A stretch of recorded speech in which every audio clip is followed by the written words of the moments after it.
아까 그 문재인 대통령이 많이 얼굴에 자신감이 생겼다 그러셨잖아요. 네. 근데 저는 지금 그 대목에서 이제 생각이 나는 게 그 김정숙 여사가 한번 그런 얘기를 한 적이 있어요. 사람들은 우리 남편한테 꼭 재인 씨라고 불러요. 재인 씨가 가만히 말을 안 하고 있으니까 뭘 모른다고 생각하는데 사람 다 안 돼요. 사람 다 누가 어떤 사람인지를 다 판단하고 있는데 그걸 내색을 안 한대요. 되게 무서운 사람이라고 그러면서 자기가 오래 살아봤지만 그것을 이 사람은 좋고 나쁘고 OX를 치지 않고 그냥 다 두고 본대요, 그냥. 근데 사람들이 그걸 너무 모른다고 딱 이렇게 하더라고요. 많은 인사가 있었습니다.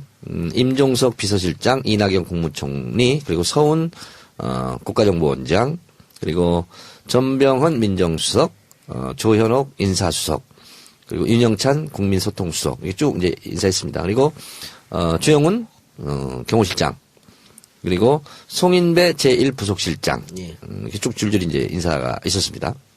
그리고 일자리 위원장은 이제 대통령이고 부위원장은 이용섭 이렇게 돼 있었죠. 그리고 오늘이죠. 어제죠. 양정철 전 비서관이 이선으로 후퇴했고 이호철 전 민정수석도 연락이 들어왔습니다. 그리고 최재성 전 국회의원도 이선으로 물러나겠다. 이런 일이 있었습니다.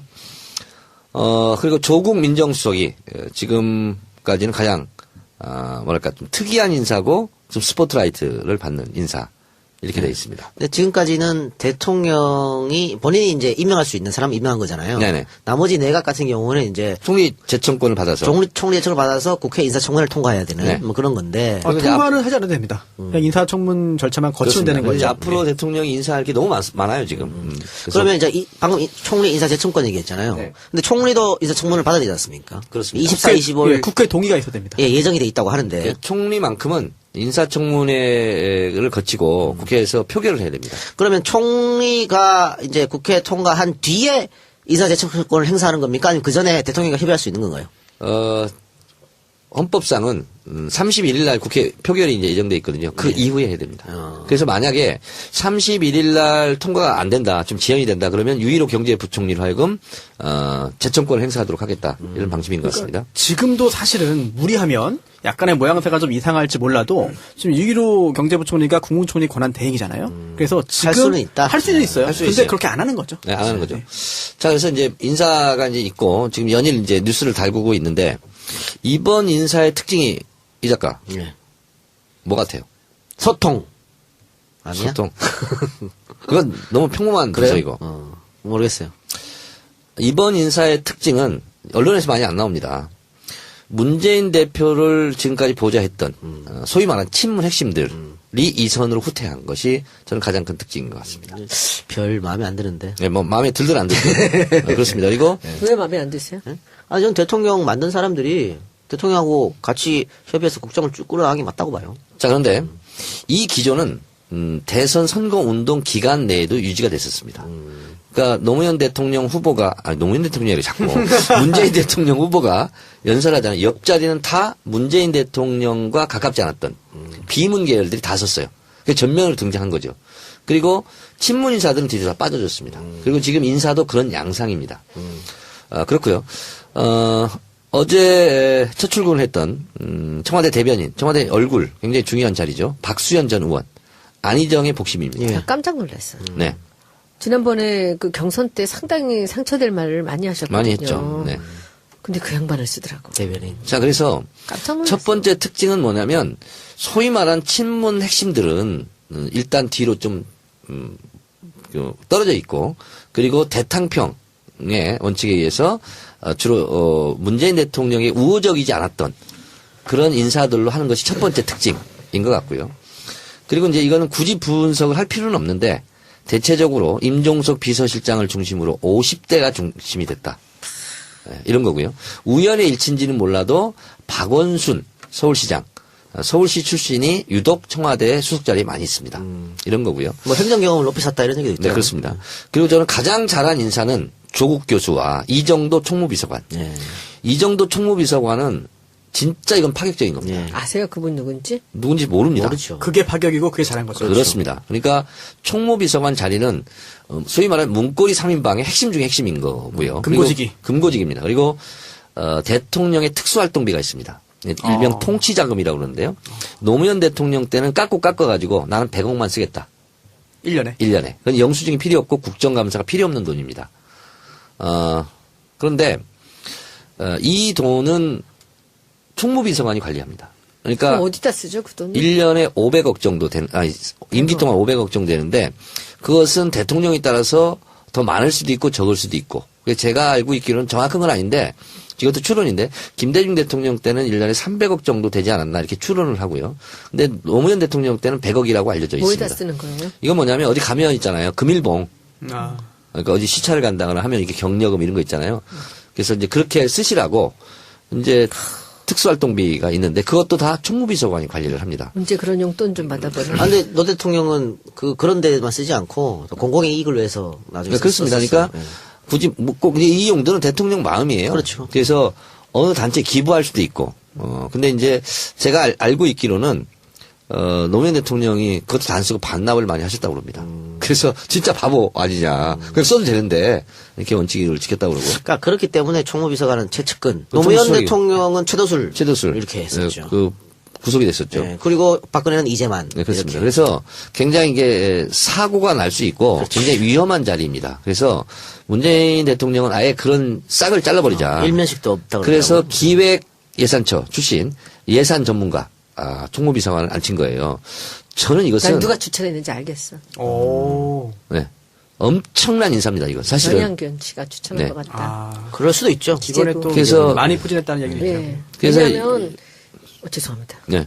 하세요. 아니, 말씀하세요. 그래서 박원순 시장 사람을 굉장히 많이 쓰는 것 같은데 저는 이렇게 생각해요. 그동안 이제 변호사만 하고 있었으니까 자기가 만나는 인재풀이라는 게 되게 좁았잖아요. 근데 5년 동안에 대통령을 준비하면서 싱크탱크도 있고 많은 사람들을 만났잖아요. 여기서 자기하고 코드가 맞는 사람들을 계속 이렇게 그렇겠죠. 만나간 거죠. 이렇게.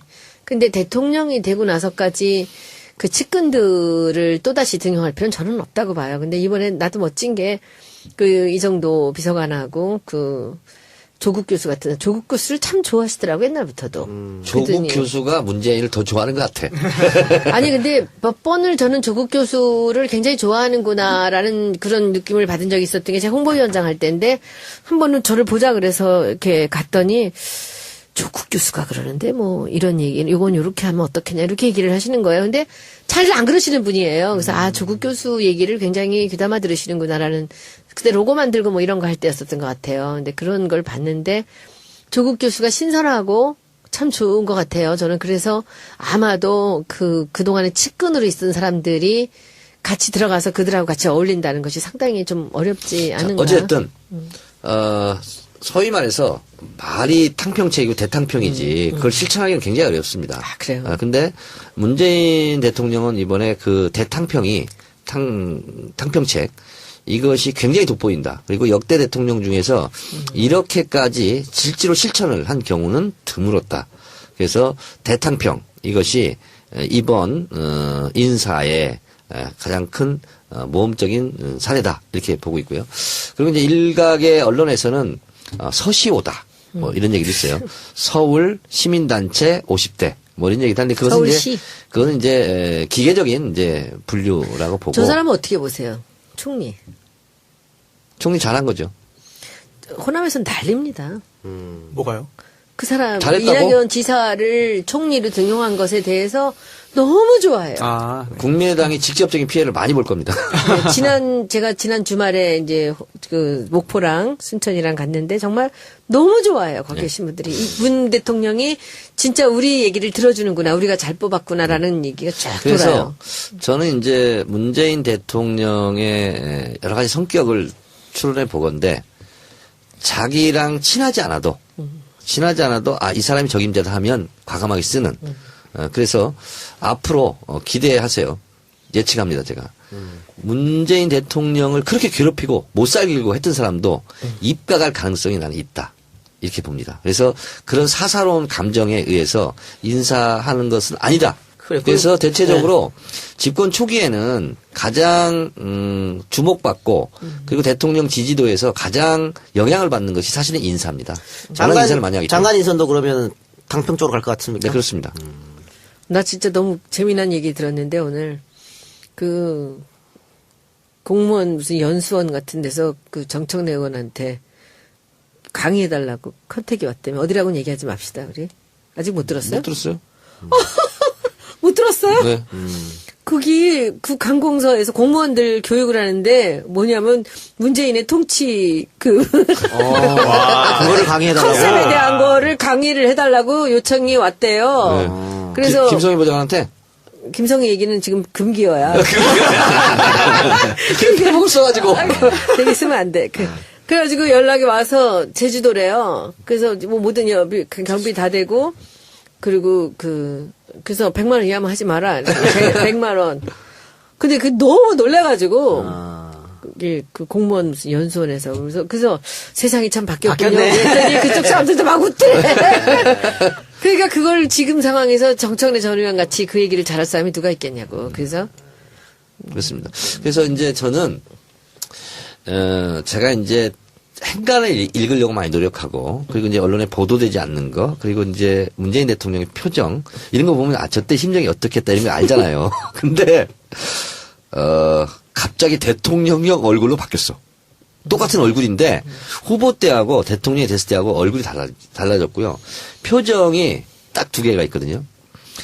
자신감 이런 게 있고 여유. 그래서 두 개가 얼굴에 딱 써 있어요.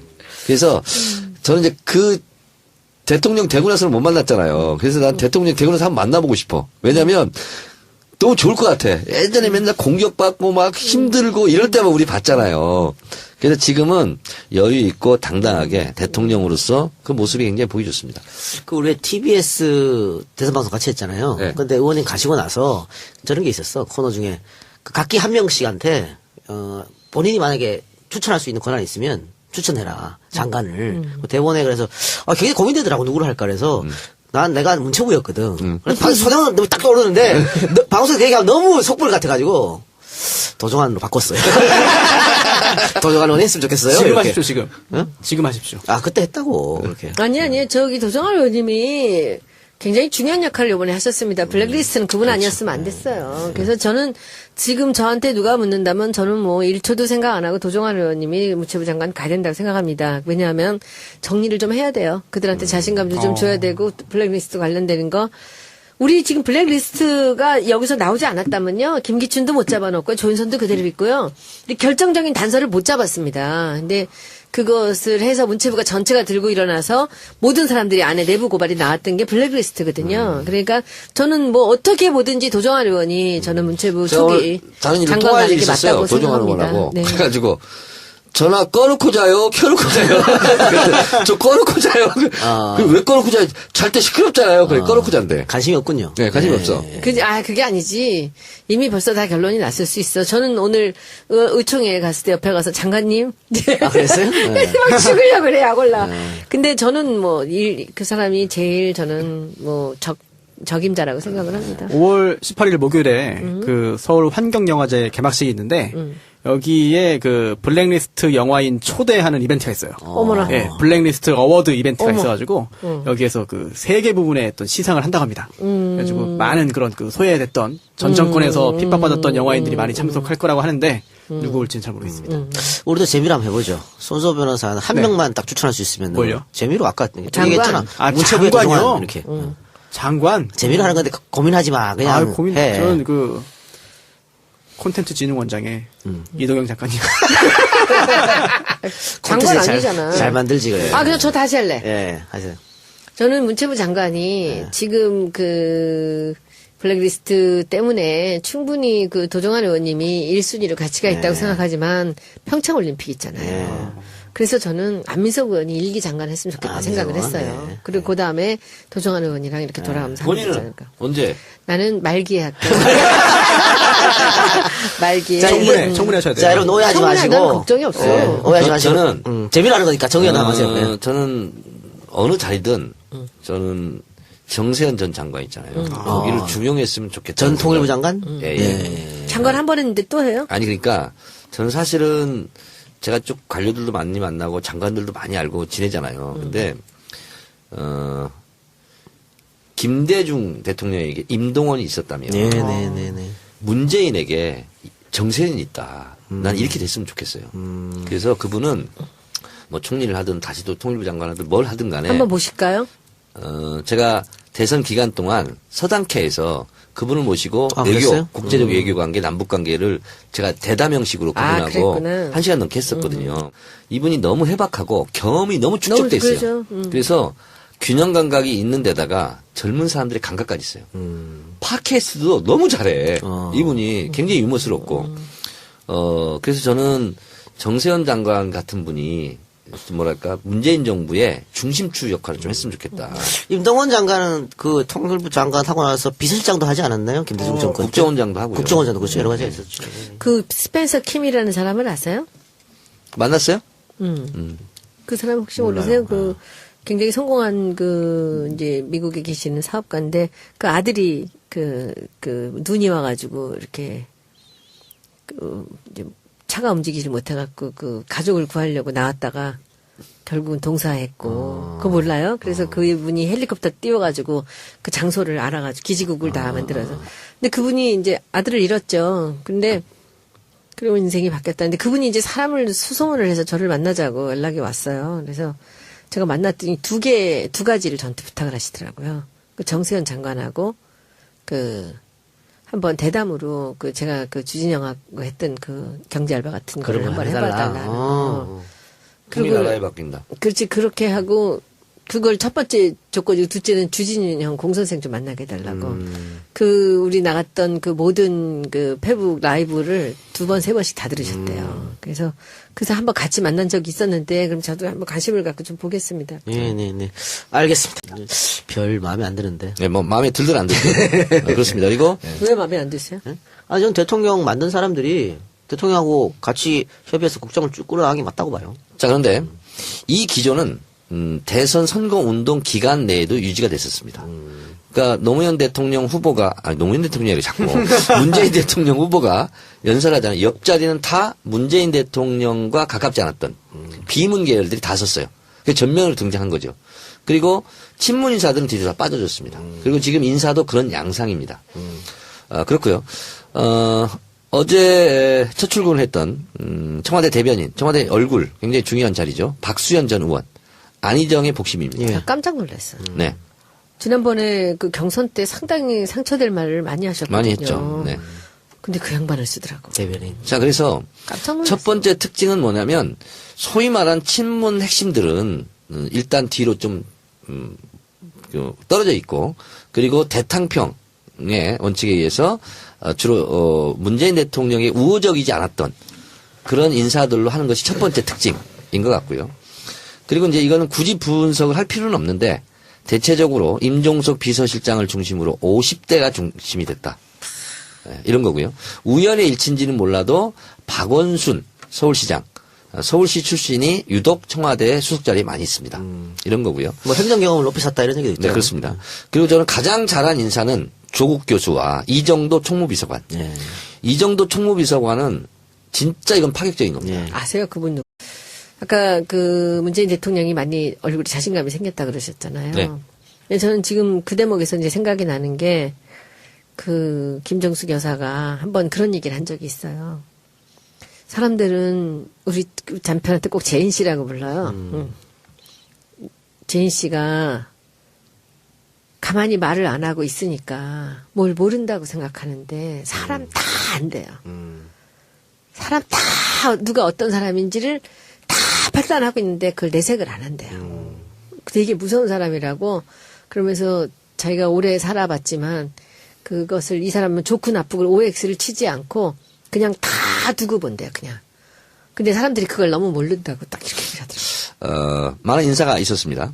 임종석 비서실장, 이낙연 국무총리, 그리고 서훈 국가정보원장, 그리고 전병헌 민정수석, 조현옥 인사수석, 그리고 윤영찬 국민소통수석 이게 쭉 이제 인사했습니다. 그리고 주영훈 경호실장, 그리고 송인배 제1부속실장. 예. 이렇게 쭉 줄줄이 이제 인사가 있었습니다.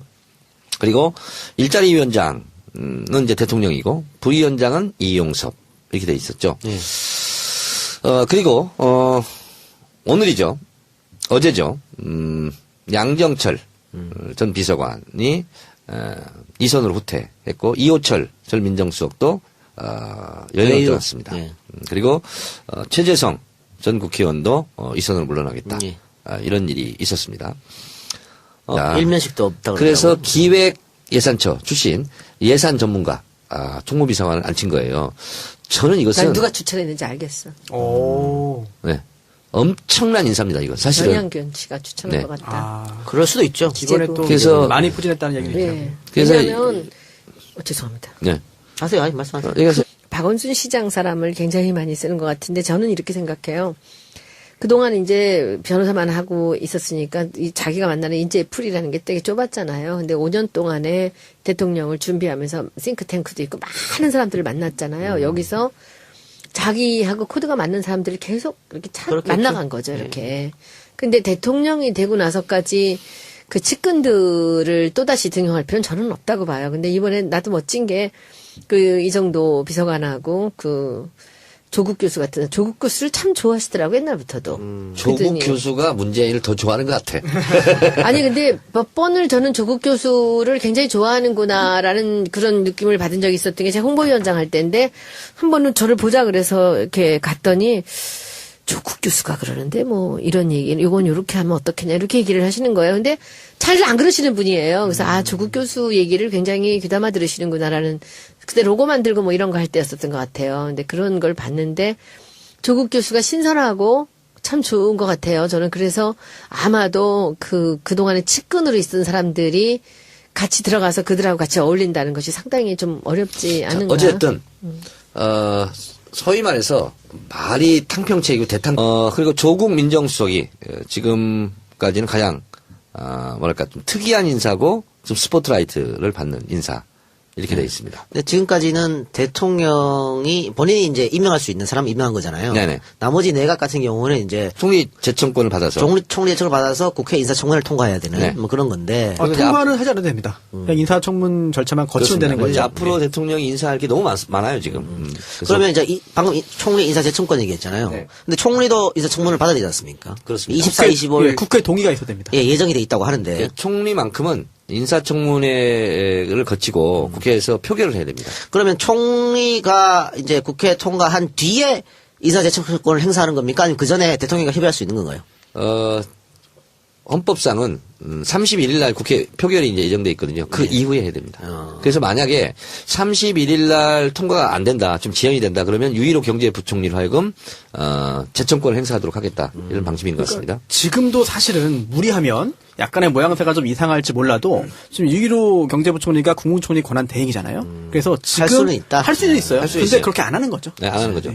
자, 그래서 이제 인사가 이제 있고 지금 연일 이제 뉴스를 달구고 있는데 이번 인사의 특징이 이 작가 예. 뭐 같아요? 소통. 아니야? 소통. 그건 너무 평범한 그래요? 부서이고. 모르겠어요. 이번 인사의 특징은 언론에서 많이 안 나옵니다. 문재인 대표를 지금까지 보좌했던 소위 말하는 친문 핵심들이 이선으로 후퇴한 것이 저는 가장 큰 특징인 것 같습니다. 누군지 모릅니다. 모르죠. 그게 파격이고 그게 잘한 거죠. 그렇습니다. 그러니까 총무비서관 자리는 소위 말하는 문고리 3인방의 핵심 중에 핵심인 거고요. 금고지기. 그리고 금고지기입니다. 그리고 대통령의 특수활동비가 있습니다. 일명 통치자금이라고 그러는데요. 노무현 대통령 때는 깎아가지고 나는 100억만 쓰겠다. 1년에. 1년에. 그건 영수증이 필요 없고 국정감사가 필요 없는 돈입니다. 그런데 이 돈은 총무비서관이 관리합니다. 그러니까 그럼 어디다 쓰죠 그 돈은? 1년에 500억 정도 임기 동안 500억 정도 되는데 그것은 대통령에 따라서 더 많을 수도 있고 적을 수도 있고.